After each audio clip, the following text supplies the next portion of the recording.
And welcome to our June 21st, 2012 webinar, How and Why I Picked My Franchise. I want to thank everyone for joining us today. We have another packed room. We host these webinars about every month, and what's special about today's is we're joining all franchisees. So the idea is all of our great listeners can hear about the process and the backgrounds of people who have done it, obviously, before you. And hopefully this will turn into a good networking group that if you have questions outside of here, you can contact some of our speakers directly. Today's presentation is brought to you by 1851. 1851 is a digital franchise magazine, which you will be able to, after the webinar, anyone who's in the screen will be directed to it afterwards. It's a magazine, think if Entrepreneur Magazine, Inc. magazine, and a franchise publication all merged together. That is, it's the content, so feel free to use that as a resource afterwards. We're also going to post this webinar live on the website so that people can listen to it outside of the call. So, I'm also joined by SMB Franchise Advisors, who I'll let Steve introduce himself in a second. But the two of us have been doing these webinars together for quite some time and actually spoke on somewhat of a topic to this at the International Franchise Expo in New York City this past weekend, and we will highlight some of the portions of that speech as well. So as you saw when we sent out the registrations, there's a lot of great franchise brands represented on the call. We'd like to give you a good glimpse at different industries and different backgrounds so that when you guys are going through the process of deciding which franchise makes sense for you and going through due diligence, you guys have at least some tools that might help inspire you or educate you in whatever direction you decide. We're going to go over 5 topics, kind of larger umbrellas using our great franchisees. What made me decide to become a franchisee? Obviously, hearing from them as to why they decided to take the risk for the reward will be beneficial for you guys. Why I fell in love with my brand. This is to give you a glimpse at why they picked the brand that they picked. Pretty much every franchisee on the call today, I'm sure, looked at several brands before deciding on the one that they picked, and it'll be good to gain some insight into that. Power of due diligence, how I performed it. Hopefully you guys can gain some insight into how you guys should be performing due diligence when it comes to your brand. How my brand stood out, and this is mainly in the sales process, how a brand inspired their franchisee to move forward with the brand that they chose, and would I do it again, which I think is probably the most critical question to get answered. Would I have done this again? How would I do it again? A few housekeeping points. On Facebook, if you haven't been on our page, this is a great resource for you guys to find more information on our next webinars, and as well as the speakers who were presented, and general franchise information. So be sure to go visit our Facebook page. You can find us just searching for Virtual Franchise Roundtable. LinkedIn, we have a growing group there. There's some discussions going on, and people can private message within the power of LinkedIn. So go ahead and join that group if you have a chance. Emails, you'll see folks' emails throughout here, especially our experts. Feel free to contact them. Obviously, this is a networking opportunity, so we want you guys to communicate outside of the webinar. This is not the place I expect you guys to talk, so use the power of social media and email. And 1851, we're going to rebroadcast this on 1851, so it'll give you an opportunity to watch it again or go back. So obviously, don't waste your energy in taking notes. You guys can go back and listen to it or watch it again afterwards. And then finally, Q&A. These webinars work out great when there's some interaction. So since we have about 50 prospective franchisees on the call, as you guys have questions that you want answered, go ahead and use the chat feature on the right or the Q&A feature on the bottom, and I will make sure those questions get answered. So obviously not much time on introductions, but I want to get through and introduce you to our panelists and our experts. First, we'll start with the experts. I'm Nick Powell. I obviously I am the publisher of 1851 Magazine. I'm also the CEO of No Limit Media Consulting. We are a PR agency that works with franchise brands, and really love, probably the number one thing I love about the agency side is the fact that we can take some great franchisee stories and get them out in the media. They're the ones who took the risk to become franchise owners, and that's really probably my job. And you'll learn a little bit more about me as we keep going. I want to introduce you to Steve Biegelman, who is the CEO of SMB Franchise Advisors. Steve, do you want to give a little bit of background information on yourself? Sure. Thanks. Good afternoon, everybody. My name is Steve Biegelman, as Nick said, and I'm the CEO and founder of SMB Franchise Advisors. We're a franchise consulting firm that helps people franchise their business or existing franchisors put better systems and processes in place for going forward. Franchise industry now for over 25 years.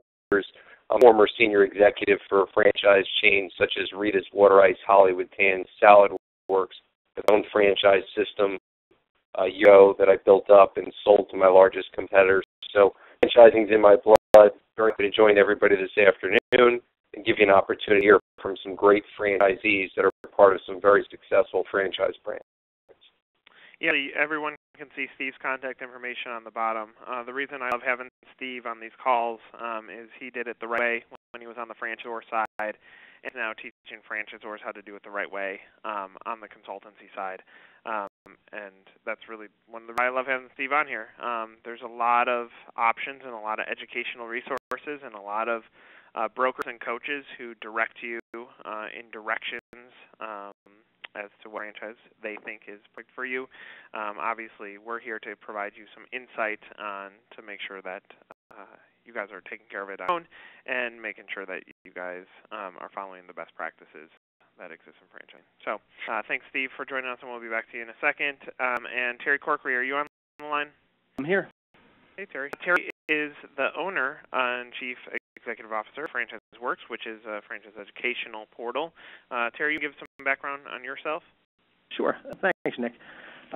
Well, my name is Terry Corkery. I've been in franchising for the last 25 years, of which the last 12 really has been involved in the franchise information, and our website, franchiseworks.com, is a franchise information site where people can go get information on different type of franchise opportunities, as well as, new about trade shows and information and stories and PR that such as Nick puts out and so forth. But it's similar to to where we go if you didn't know exactly what type of business you wanted to get into. So you would go to our site, get information, and really just get a bit more of an all-around perspective of what's involved in franchising. Yeah, having Terry on the calls because obviously with the internet, the game has changed when it comes to due diligence. So it'll be important for you guys to hear some insight from him and hopefully gain some tricks to trade as you guys go and explore your own franchise opportunities out here. Thanks, Terry, for joining us. Welcome into our franchisees. I'm going to introduce you to everyone who's on the call, so this way you guys can hear a little bit of history of them and their brand. So let's start off with Kim from Lawn Doctor. Kim, are you on the call? Yes. Hey, Kim. Want to give some background on yourself and a little bit on Lawn Doctor? Definitely. My name is Kim Toth, and I am a Lawn Doctor franchisee in the western Chicago suburbs. We're very new to this, just started last August, and I've done a lot in the past. Worked in care, worked in television, worked in education as a teacher, a high school teacher in inner city Chicago, and most recently been a stay-at-home mom for 13 years. So my husband and I just basically decided we wanted to be investing in ourselves and our future versus, stock market and things like that, and had been looking into franchising for a long time, and going through the whole due diligence process, decided on Lawn Doctor, and it's going well, and we're very happy that we made that choice. That's great. We'll come back to you shortly. Thanks for joining us. Jamie from Anago, are you on the call? Jamie? We'll come back to Jamie shortly. Let's go. Aaron from Muya, are you on the call? Aaron? There you are. Aaron? I'm here. Hey, how are you? Why don't you give background on yourself and as well as on Muya? Is a fairly new brand. It was in 2007. I signed my first franchise agreement in 2008. I was fresh out of the Marine Corps at the time and ready to run my own business. I had been in the restaurant business for a long time, didn't want to go work for anybody else. Mooyah was a brand new brand, and so I kind of took a chance, and I'm happy with my decision. That's great. We'll come back to you shortly. Thanks, Aaron. Tom from We Do Lines, are you on the call? Tom, We Do Lines, are you on the call this afternoon? Yeah. Oh, there you are. All right, why don't you give some background on yourself as well as We Do Lines? Well, I spent 30 years in the hotel business, managing hotels, which with franchises, and from that side of it, from the operating side of it, and retired a few years ago and wanted something to do, and started looking around for a business to get into. I was tired of working with the corporate world, with corporate bosses that were always trying to tell you what to do because they knew better. So I wanted to do something myself, and decided to look into a franchise, or my own business or a franchise. And we'll get into that, I guess, future questions. But opened the business up a year ago, just about a year here in Arizona with We Do Lines, doing parking lot striping, and it's work, but it's great all the work for yourself and not somebody else. Great. Thanks for joining us, Tom. Appreciate it. We'll get back to you shortly as well. Greg from Workout Anytime, are you on the call? Hey, Greg, how are you? I'm great today. Great. You want to give some background on yourself as well as Workout Anytime? Private one. I own my own business, probably coming in to Workout Anytime for 14 years. We had a lot of different business models, like you said earlier on the line, and in another, decided to sell the business that I had, and just like the simplicity of the business model that Workout Anytime provided. One of the big things that I was looking at when I decided to purchase the franchise was for one reason to what I'm doing right now. I'm able to be at home, spend time with my family, but have a business model that didn't require a lot of staff and moving parts, inventory, that pretty easily turnkey business operation, and I could run it from afar. My actual club is in Chattanooga, Tennessee, and I live in Louisville, Kentucky. So that's an important factor. The business I used to have, it took 25 people to run day in, day out. There was constant polishing and marketing, and there was just a lot of hands-on involvement.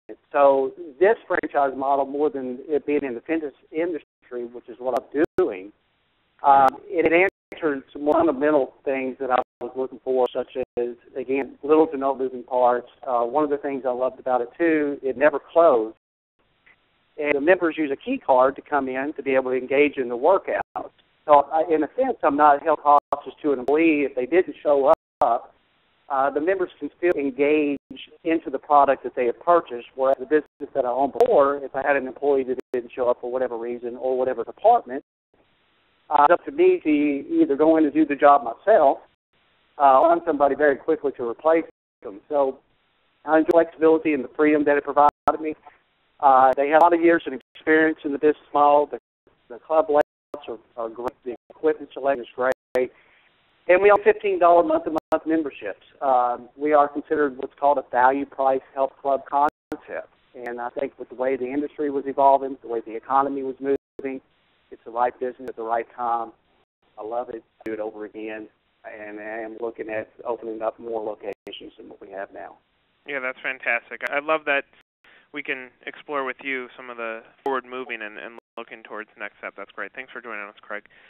Let's move on. Kenny Smith, are you on the call? Yeah, this is Kenny. Hey, Kenny, how are you? Great, doing really good. Do you want to give yourself and the grounds guys as well? Absolutely. Kenny Smith in Spokane, Washington. I actually owned an existing landscape company in our region and have a teaching degree, so I was using the off season to start and run a business. And as we grew, it was having some of the common issues that we have in our industry that seem to be nationwide, and the grounds guys actually found us. And the more we looked into the systems that they had put together, we saw just solutions. And we're no strangers to the phasing concept and knowing that we needed systems in our business. For us, it was, did we want to spend the time, the money, and the investment to creating our own? taking a proven system and proven model that we could just implement and speed up our success rate. And so that was kind of our ground, and we've been at Growth Guys for a little over a year now, and it's been a phenomenal transition. The Dwyer Group, our parent company, and Sunshine Brands in Canada, the original founders of the brand, tremendous values. The one thing I love about being part of a franchise system is the 70 other landscape owners that I can call and ask questions to at any time. So I have a lot of resources and a lot of support. Yeah, that's again, and we'll get back to you shortly. But I love the fact that you went through the conversion, because I think that's a important piece that current franchise prospects should look at. So we'll get back to you shortly. Andy from Canine Resorts, are you on the line? Yes, I'm. Hey, Andy, how are you? Do you want to give some background on yourself as well as Canine Resorts?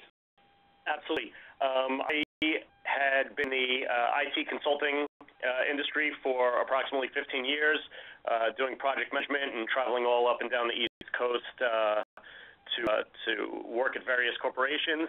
And, I got a little bit tired of the corporate life, and, especially in the IT world, kind of nothing really ever happens, and, budgets are always very tight. Wasn't getting to spend a whole lot of time with my family, and so about 2 years ago, I'd had enough and retired from the IT industry and decided to focus on this full time.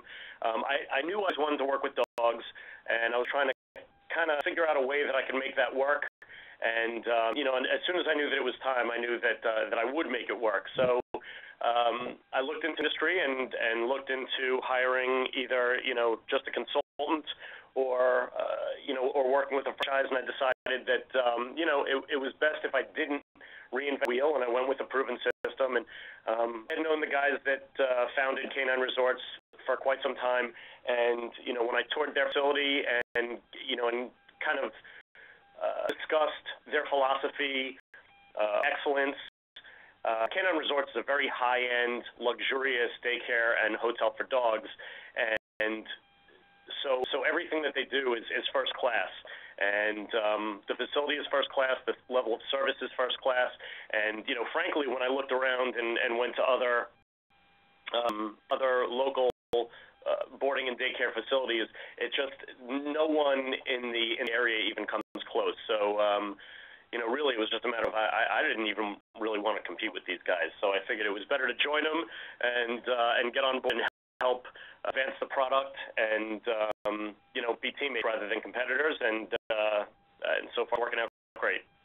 Yeah, Andy, and the real cool part of your story is you explored both sides of the fence, franchising or becoming an entrepreneur and doing it on your own, and obviously chose franchising. So I think it's probably a good inspirational piece that will connect back to a bunch of our listeners. So thanks for joining us, and we'll get back to you shortly. Right. Nancy Ford from the Goddard School, are you on the line this afternoon? Hi. Hey, how are you? I'm good. How are you? Good. Do you want some background on yourself and the Goddard School? Sure. I own a small business, and I've owned that for 35 years with my husband.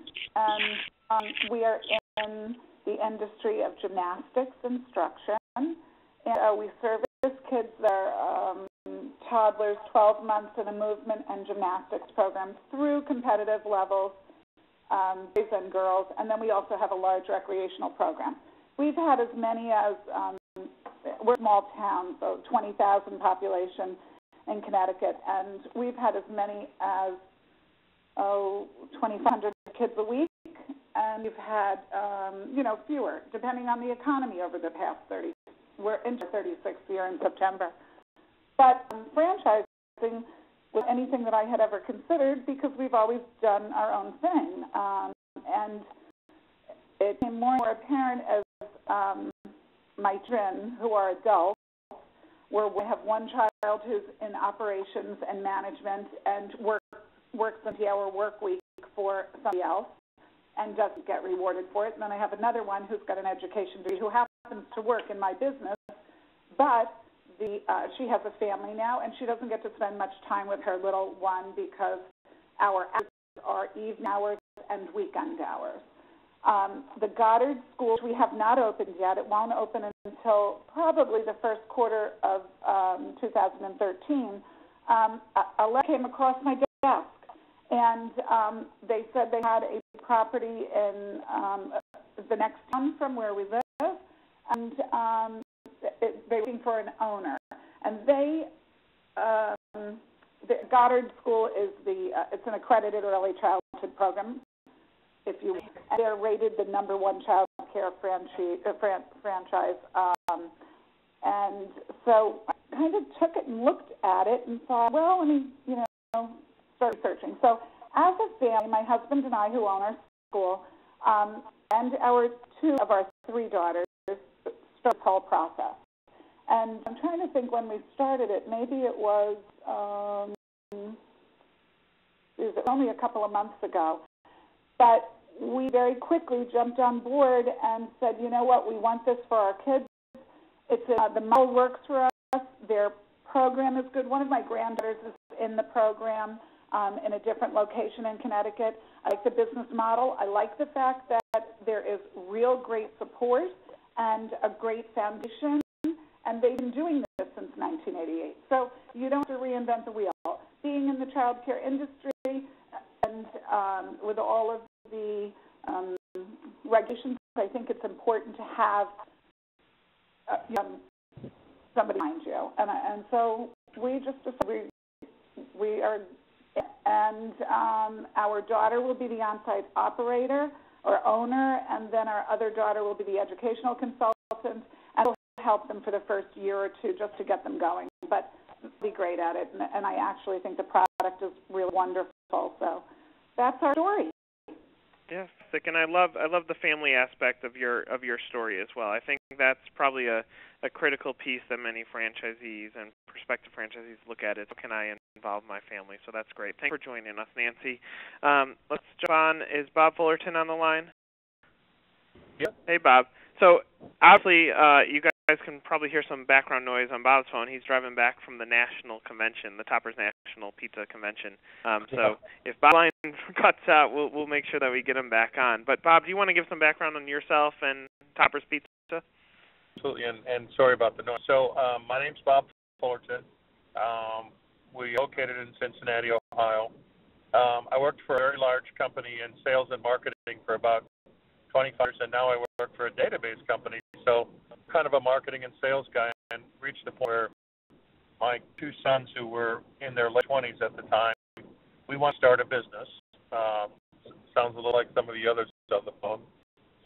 And so what we kind of quickly thought is we wanted a business that was going to be fun, that the kids could enjoy, that could generate a decent return back on the amount of capital that we'd have to invest in, really something that was different. And so we started our due diligence looking at different types of companies and ended up quickly in basically the business vertical of if you will, food service.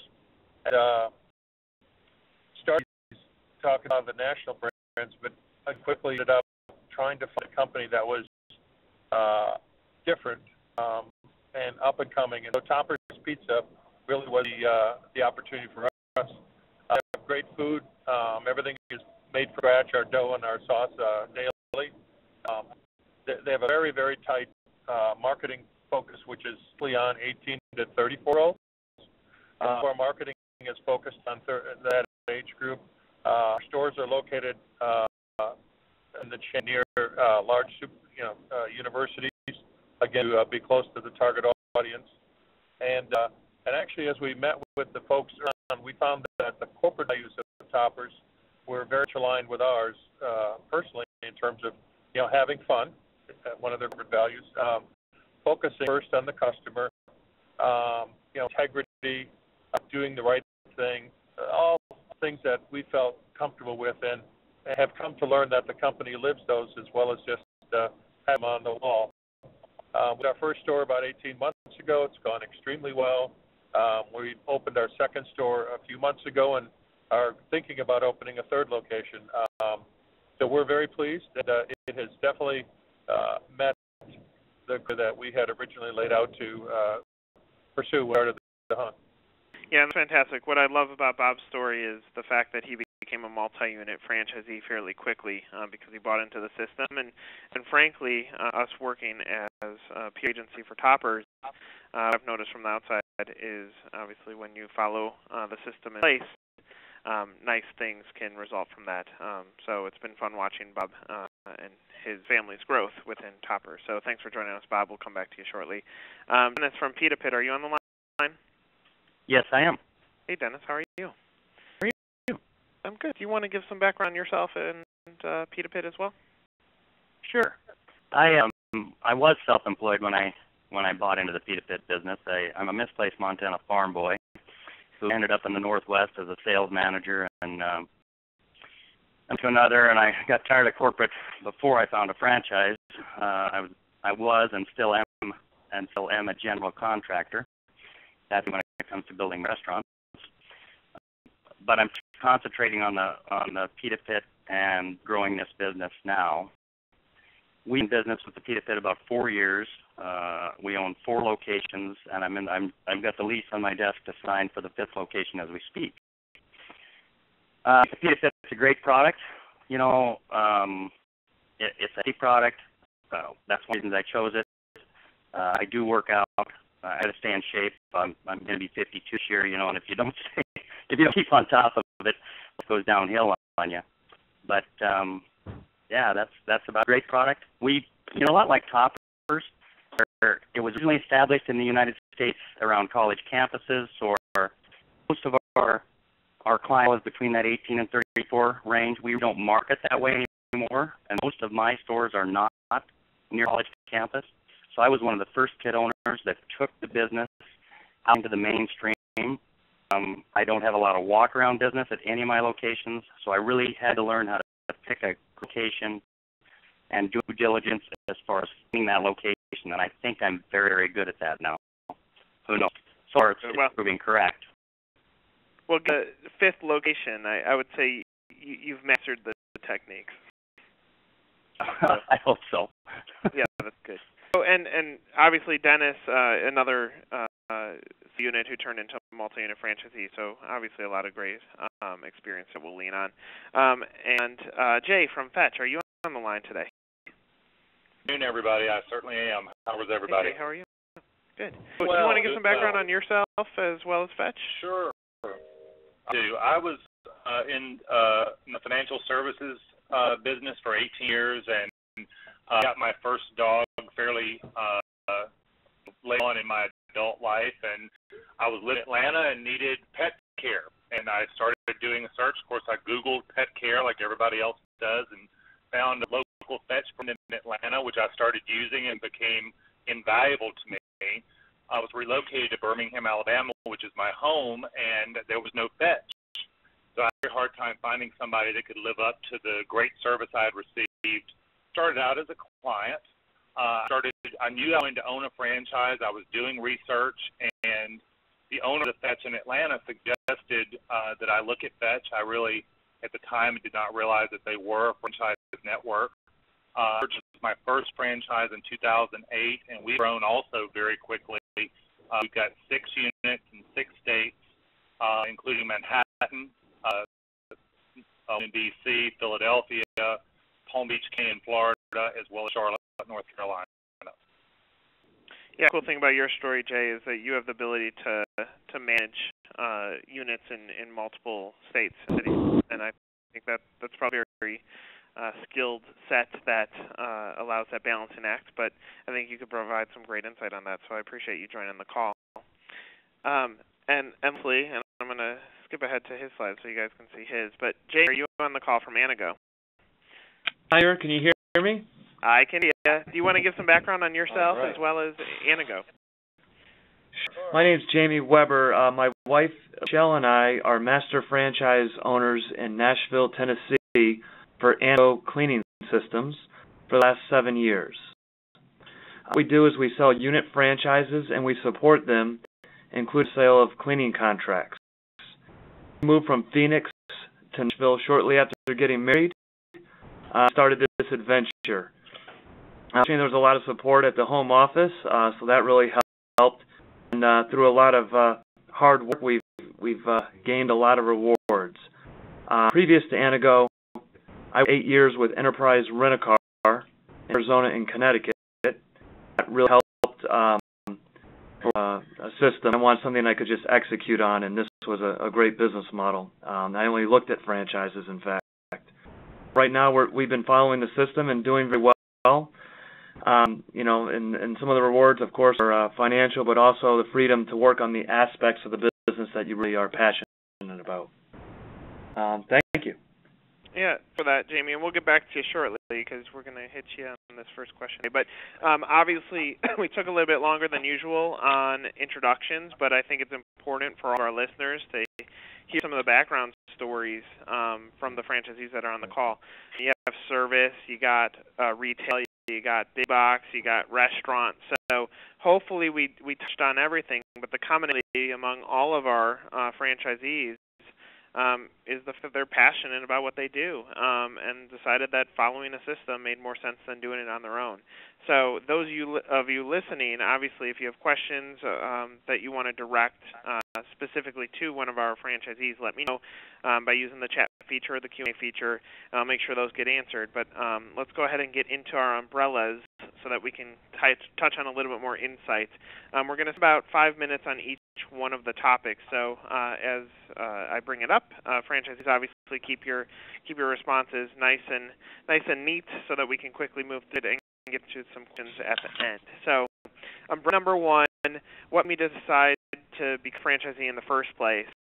Terry, I want to start with you just so that you could provide some insight into how franchisees pick the brands that they pick, especially since your website helps guide them through any of the opportunities that exist. So if you have advice that you want to provide for helping franchisees pick the brands that they pick in the first place, maybe you could provide that here. Okay, Nick. Typically, visitors coming to our site are generally people that have decided they want to get in their own business, they want to buy their own franchise, but I would say a majority of them really aren't sure exactly what type of franchise they want to get into.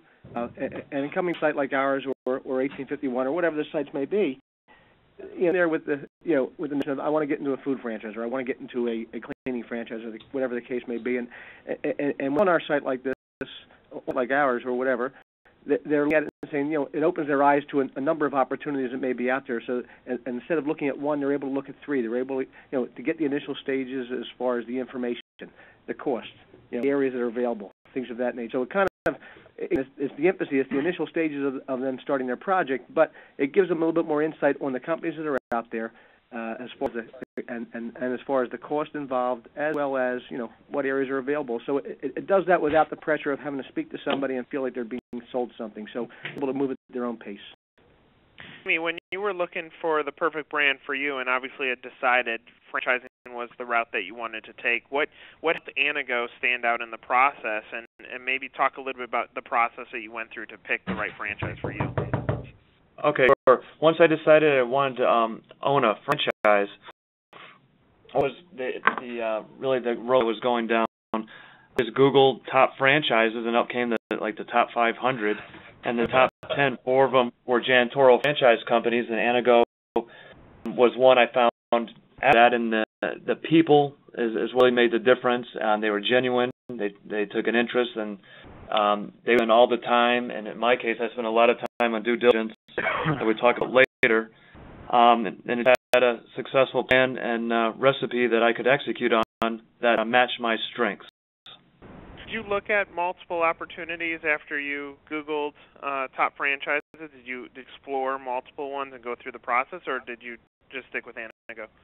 No, I did. I did look at some other opportunities, and I actually had a roommate who grew up in one, a restaurant franchise, and I learned that that's 24/7, and there's some things that just weren't going to fit my personality.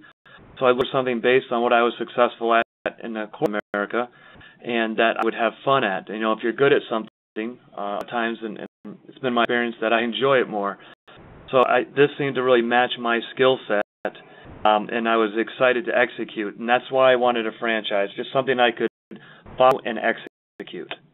Yeah, that's great. And Andy, when you were looking at Canine, were you passionate about dogs at the beginning? Did you know what direction you wanted to go in when you were looking for the right franchise, or was it just because you were obviously looking at opening up your own business as an alternative too? Absolutely. I mean, when I first decided that I was going to do this, I was dogs all the way. I knew that that's what I wanted to do with my life. I figured, if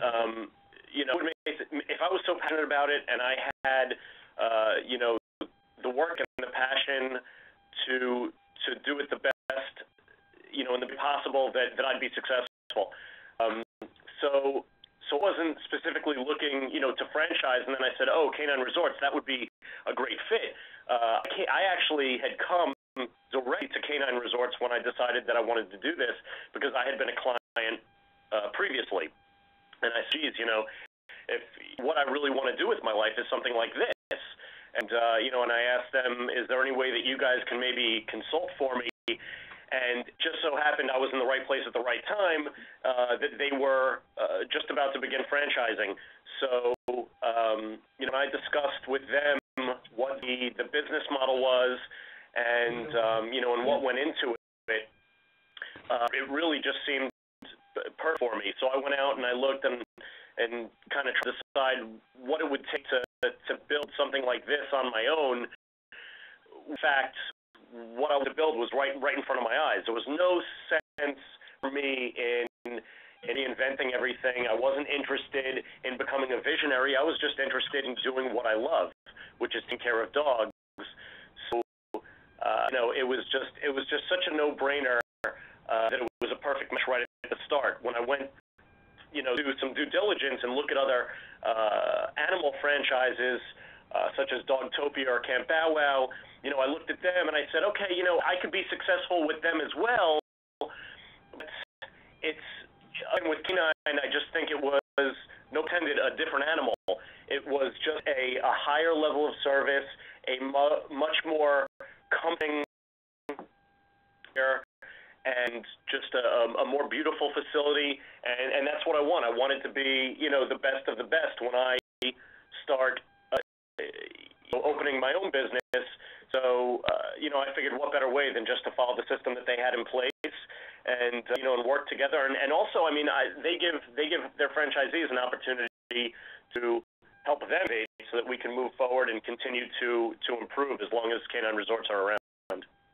Kenny, I would imagine when you were looking at converting your existing business into the Browns guy, relationship had to be critical piece of it, that you needed to feel like you had a franchisor who had your back.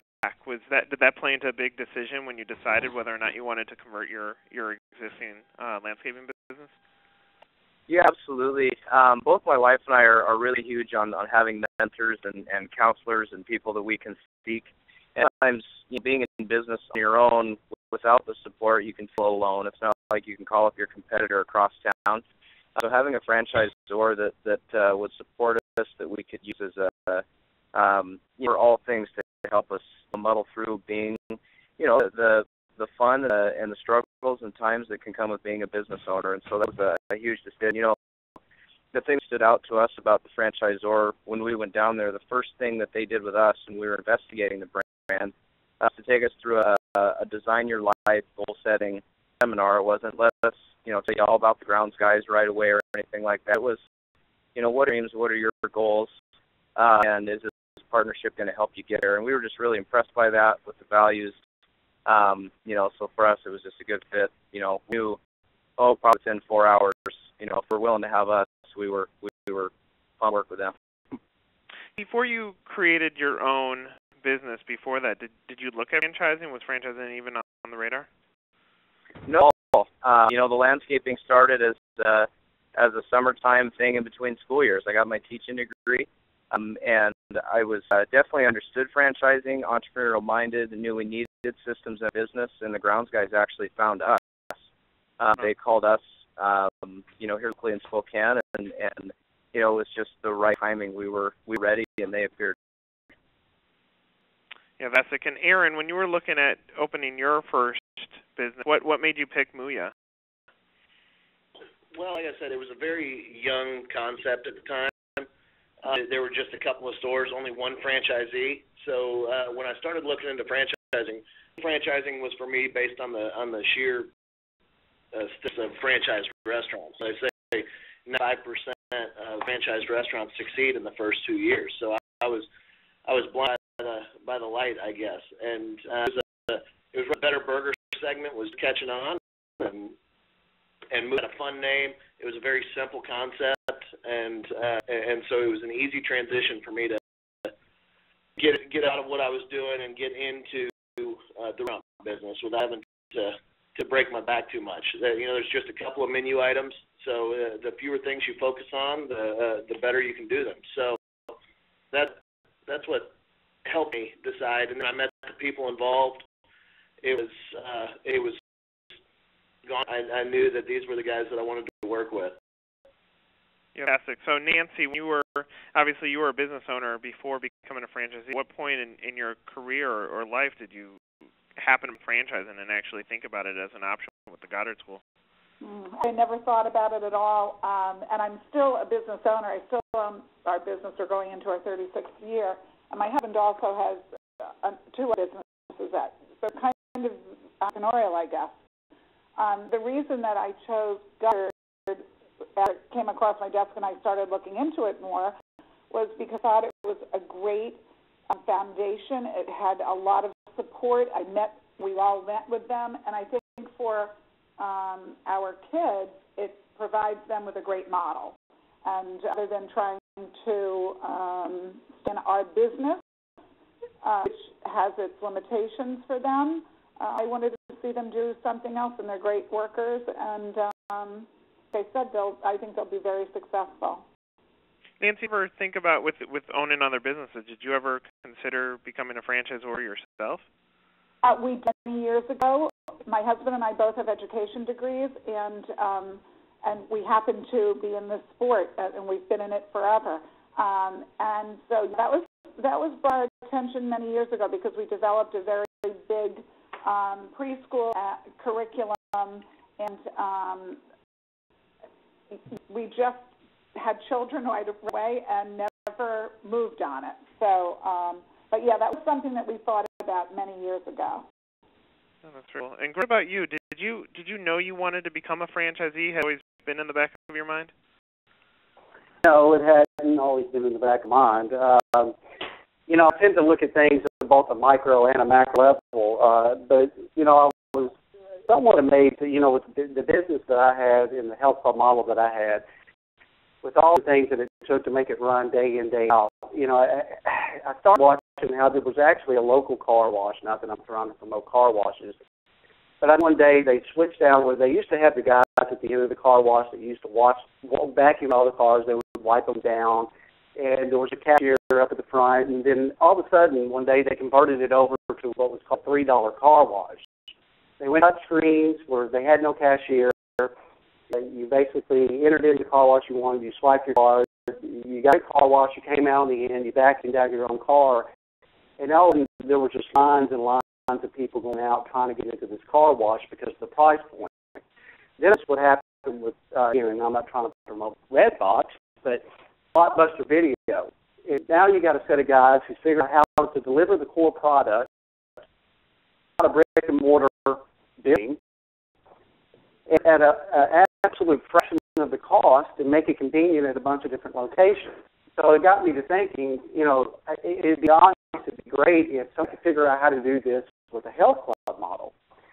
So Anytime opened up where I used to live in Knoxville, Tennessee, and the light went off above my head. I was like, oh, there it is. They figured out how to package exactly what the core of what communities are looking for in a product, but at a price point where it was a value price, and to go back to a volume business. And not only that, what attracted me was the fact that you didn't have a lot of the industry knowledge to be able to execute the business model. So me thinking also on a macro level, I thought, well, not only would I want to be able to franchise, but I would also like the opportunity to look into becoming an area developer, which I have done, and I purchased the rights to develop Tennessee and Kentucky.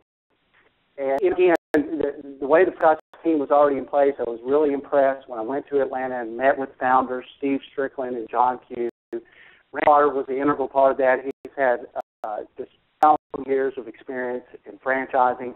He brought a lot to the table. I knew a lot about health club operations from my parents, but I didn't know a lot about franchising. And they taught me that. And it got me to living basically what I call a dream. Again, it's just the law that I want to live.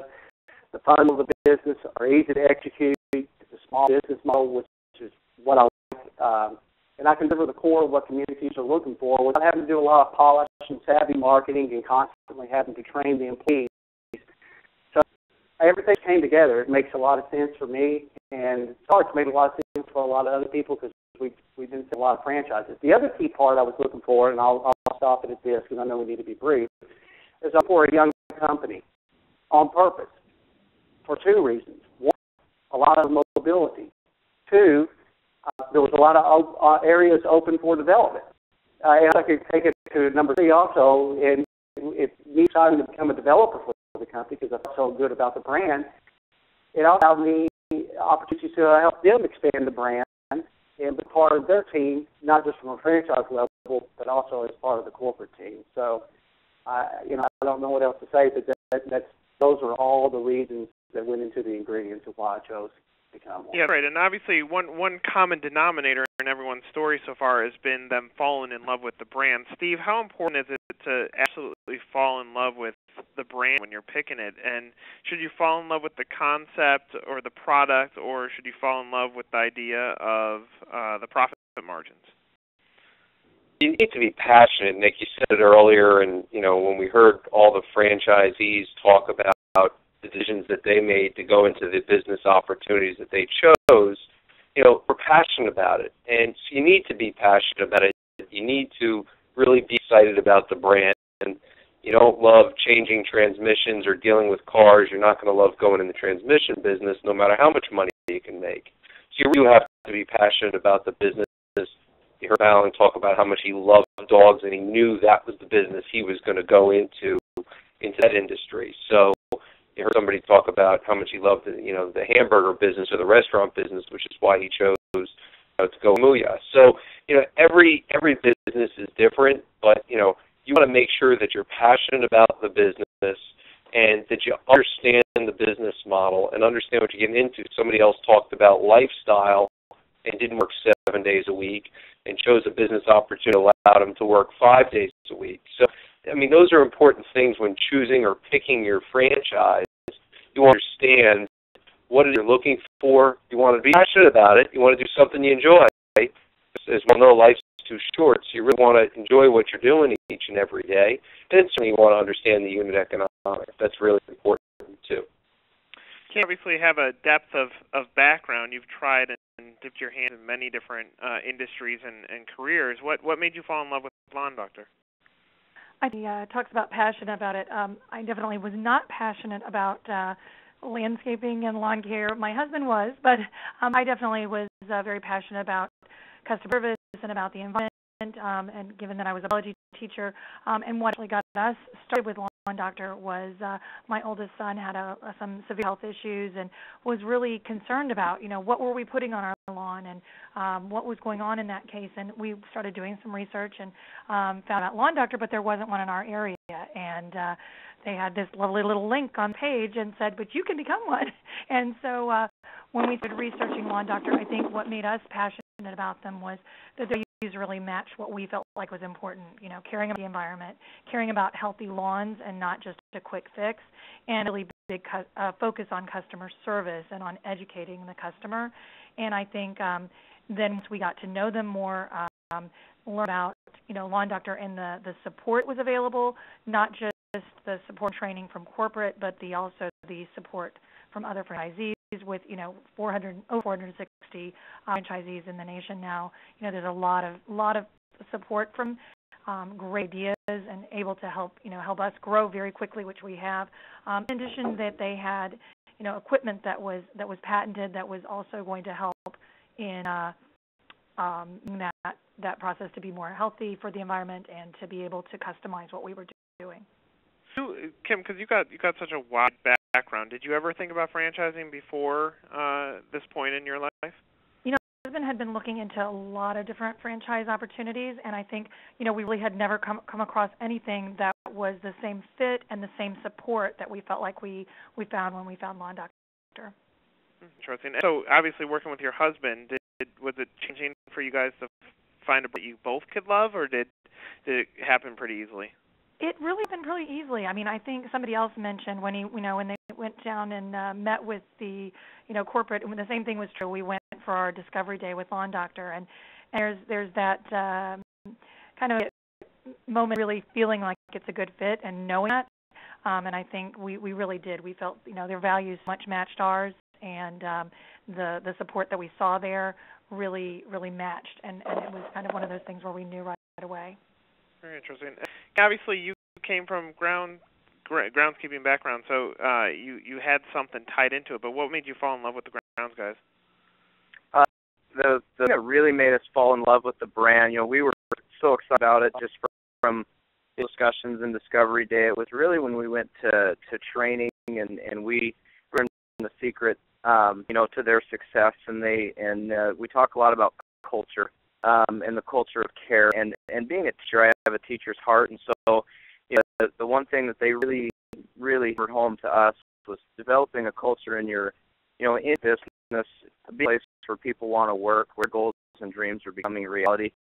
It just struck a chord with us, and it really hit home, and so we just got, over top passionate about the grounds guys mission, and really bringing the culture of care to all things, to our team, to our customers, and then extending that outside of the grounds care industry, and just really living that out. So that was, really what got us fired up and excited about the brand. And definitely, you live a healthy lifestyle. Did that impact your decision to fall in love with Peter, or did you already love the brand beforehand? No, I didn't know about the brand at all until my son brought it to my attention. He'd been up to Bellingham, Washington at one of the colleges and loved it, and said somebody needed to build one here. And I said, well, it's going to be me, because I don't know anything about the restaurant business. 2 years I owned my first Pita Pit, and I fell in love with the brand. Primary 2 reasons. It's obviously an excellent product. It's just a great product to serve and stand behind and be passionate about. But it's also the people at our corporate headquarters. They're a very young group of people. They're awesome to work with. I have no complaints whatsoever. They've worked with us right in the first restaurant we opened. The people they sent to help us and with us, it's awesome. It's probably the people more than anything. Yeah. So, brands don't sell brands. People do. You fell in love with the people who you were going to work with, right? Yeah. Yes. Right. And what about you? With We Do Lines, what made you fall in love with their brand and the ability to open up a parking lot striping franchise? Yeah, it's interesting. People think parking lots or the stripes just magically appear there. And I really saw an article in Entrepreneur Magazine that talked about We Do Lines, and when I was looking for something to do. And I went out, started looking into it, met with the 3 owners of the business, new business, starting, kind of ground up from only 4 years old now. And there's no national company, and this was I thought was a great opportunity. And after meeting with them and talking with them, come out here to Arizona. I was based in Colorado. I came out to Arizona so I could work all year round and not have to worry about the ice and snow component with it.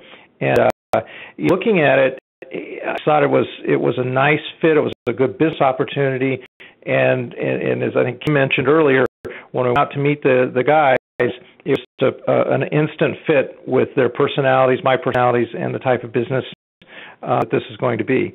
And it's starting a new business in any field, but by having a business like We Do Lines, it's a very niche market of line striping.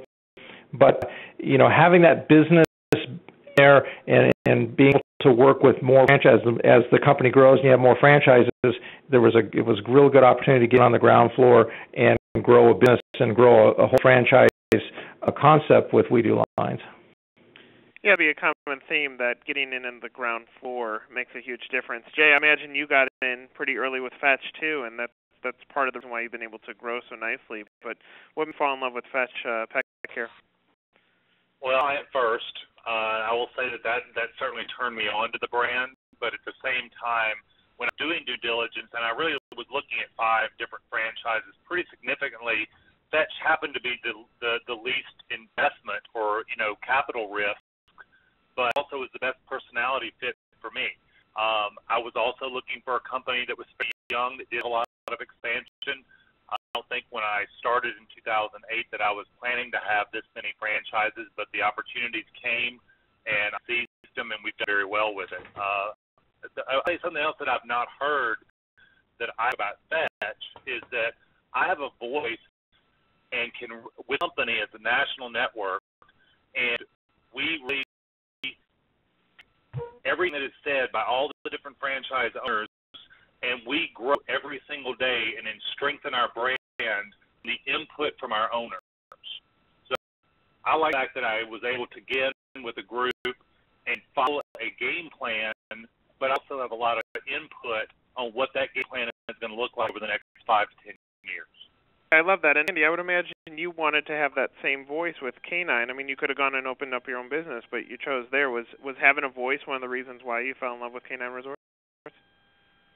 I was already in love with Canine Resorts before I franchised, but I can tell you that that it's definitely one of the reasons that I am in love with Canine Resorts. Absolutely. When Canine Resorts had just started franchising, and the fares are very young guys. I believe they're like 27 and 24 now. I think they were the youngest franchise franchisors at one point, and they may still be to this day.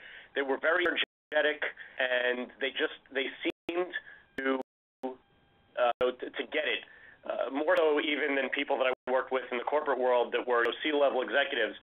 And when we were discussing things, I did ask them, how open are you to new ideas and input from your franchisees, and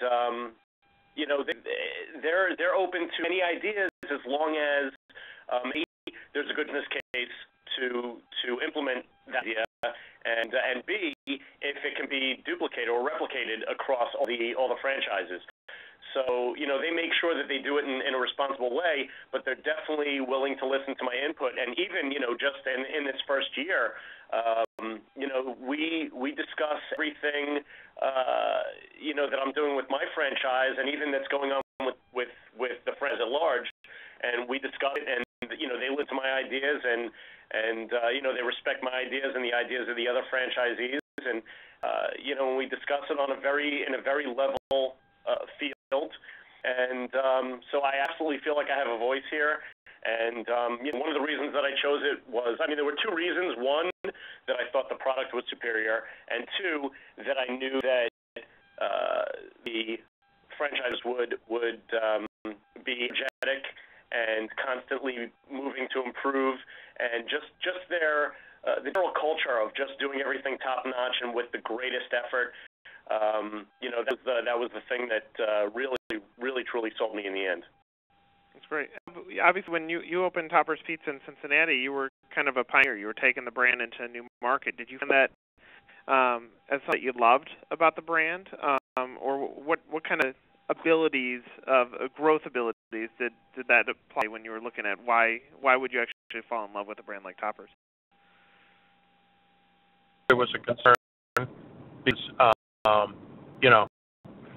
Cincinnati had ever heard of Topper's. Even today, only have about 40 locations around the country, mostly in the Midwest.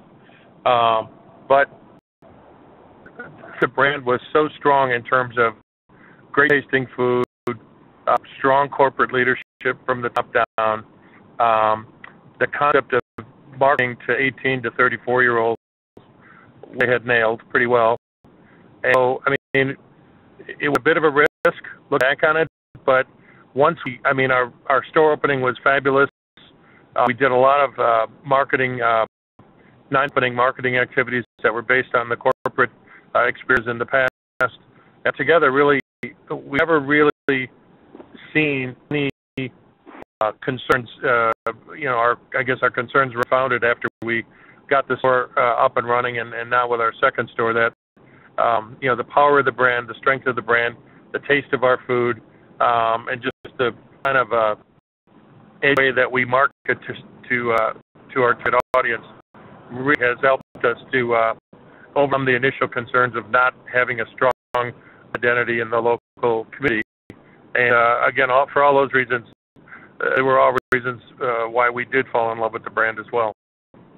Fantastic. Okay, so I'm going to quickly go through because we're coming up on our hour very quickly. I want Terry to just give some insight to this, and then we're going to go ahead and skip to Steve on the fourth umbrella, and then we're going to go to would you do it again, because I think that will be an important thing to close on. So Terry, do you want to just give a few tips on performing due diligence and what processes some of our prospects on the call should go through?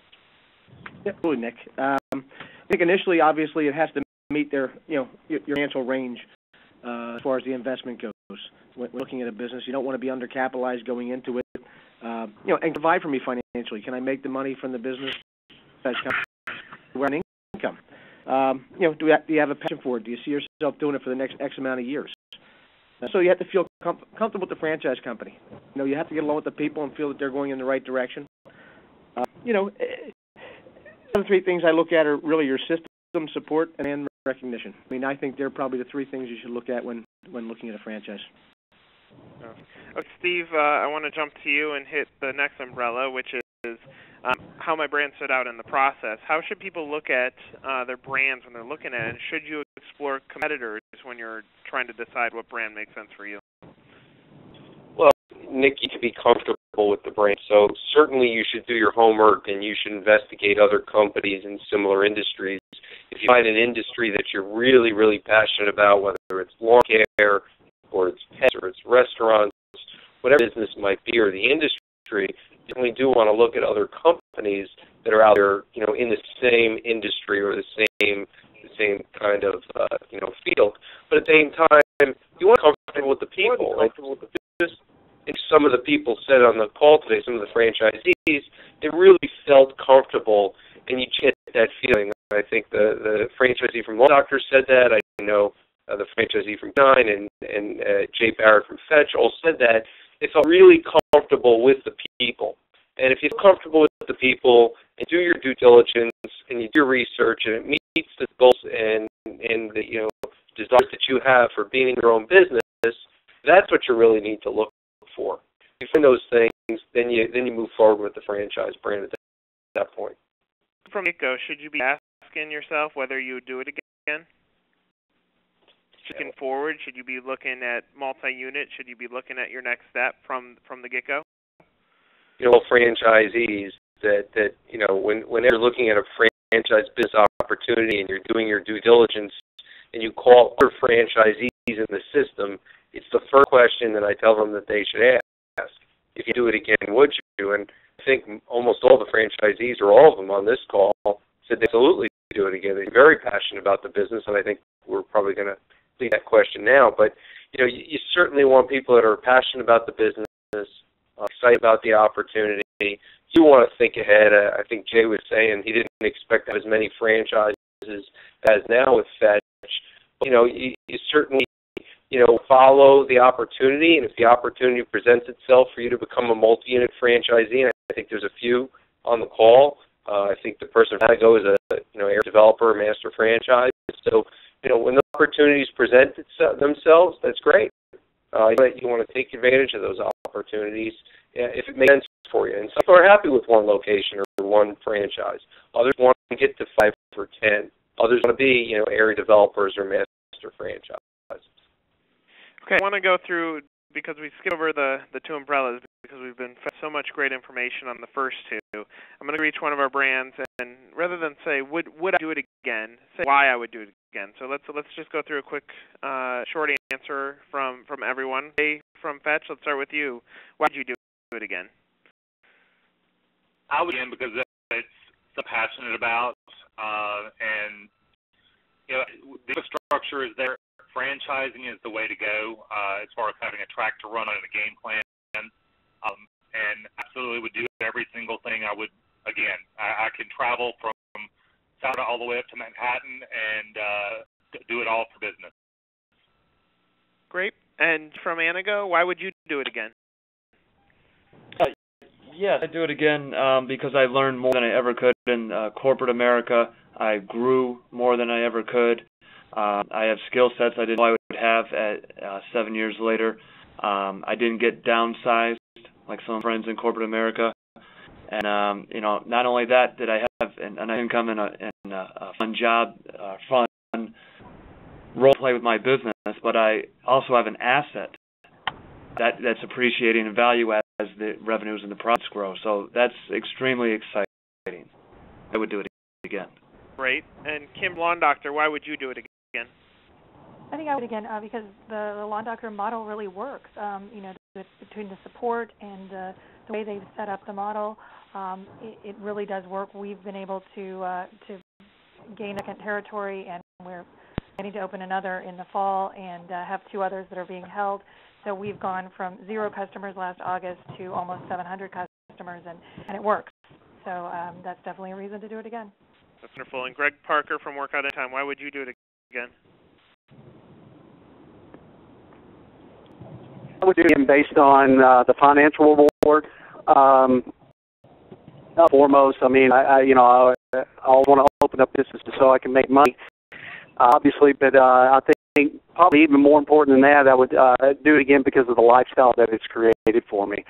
I would even do it for 1/3 what I'm making right now just because of the freedom that I have and being able to do something I love. I love what the brand represents. I love what the industry represents. And, again, just the overall great support from corporate and Randy Trotter. Yeah, I love it. And Tim Cox, why would you do it again? I would again because now seeing it and seeing the synergy that's created by this new franchise concept that's out there, and we do lines is great. I mean, we're starting to see national contracts come online as we grow.